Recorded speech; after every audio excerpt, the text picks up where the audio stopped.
গুৱাহাটী মঠ ঘৰীয়াৰ পূব জোনাকী নগৰ নৱনিৰ্মিত শ্ৰী শ্ৰী হৰি মন্দিৰ প্ৰৱেশৰ শোভাৰম্ভণি অনুষ্ঠানৰ লগত সংগতি ৰাখি আজি 31 জানুৱাৰী শুকুৰবাৰ আৰু অহা কাইলৈ 1 ফেব্ৰুৱাৰী শনিবাৰে দুদিনীয়া হৰি মন্দিৰ প্ৰৱেশৰ শোভা অনুষ্ঠান আয়োজন কৰা হৈছে। পূৰ্ণ বৈদিক আৰু ধৰ্মীয় পৰিৱেশ তথা দিনজোৰাকৈ বৰ্ণাঢ্য কাৰ্যসূচীৰে পালন কৰা হয় মন্দিৰৰ শুভাৰম্ভণি অনুষ্ঠান। শুকুৰবাৰে ৰাতিপুৱা প্ৰভাত ফেৰী, গছপুলি ৰোপণ, ধৰ্মধ্বজা উত্তোলন, স্মৃতি তৰ্পণ, জলাহৰণ, মন্দিৰৰ প্ৰেক্ষাগৃহৰ উদ্বোধন, ভাগৱত ভ্ৰমণ, নাম পৰিৱেশন আদিকে দিনজোৰা কাৰ্যসূচীৰে উদযাপন কৰা হ'ব। শনিবাৰে ভাগৱত পাঠ আৰু মহিলাৰ নাম পৰিৱেশন কৰা হ'ব। সম্পূৰ্ণ আধ্যাত্মিক পৰিৱেশৰ এই কাৰ্যসূচীত উপস্থিত থাকে অগণন ভক্তপ্ৰাণ ৰাইজ।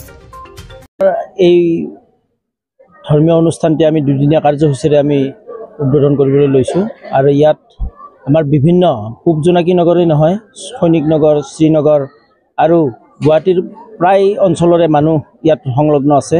সকলোৰে সহায় সহযোগিতাত আমাৰ আজিৰ এই মণিকূট আৰু দেৱগৃহখিনি আমি স্থাপন কৰিবলৈ সক্ষম হৈছোঁ।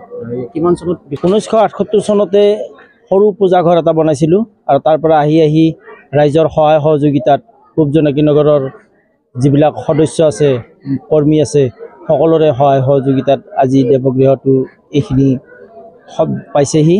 গতিকে পৰৱৰ্তী সময়ত ইয়াতকৈও ভাল কৰাৰ বাবে আমি চেষ্টা চলাই যাম আৰু আজিৰ এই উদ্বোধনী অনুষ্ঠানৰ লগত সংগতি ৰাখি আমি বিভিন্ন কাৰ্যসূচীৰ লগতে অসমৰ প্ৰতিষ্ঠিত নাগাৰা নামৰ শিল্পী মৰমী শইকীয়া আৰু সুভাষ নাথক দুয়োজনৰ আজি মৰমী শইকীয়া আৰু অহাকালি সুভাষ নাথক আমি আমন্ত্ৰণ জনাইছোঁ নাগাৰা নাম পৰিৱেশন কৰাৰ বাবে।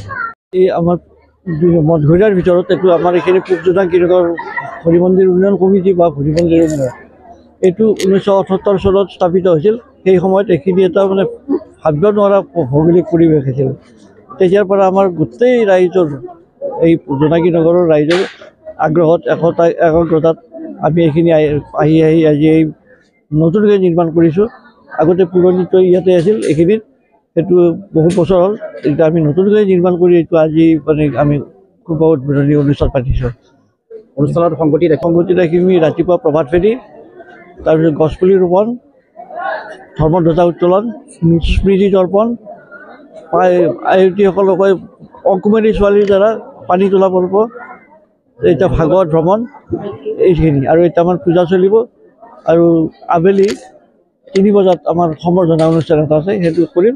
আৰু অহাকালি আছে আমাৰ সেই ভাগৱত পাঠ সম্বৰ্ধনা অনুষ্ঠান অহাকালি, সেইটোৱে আৰু কালি বেছি নাম পাৰ্টি দুয়োজনে নাম পাৰ্টি আছে।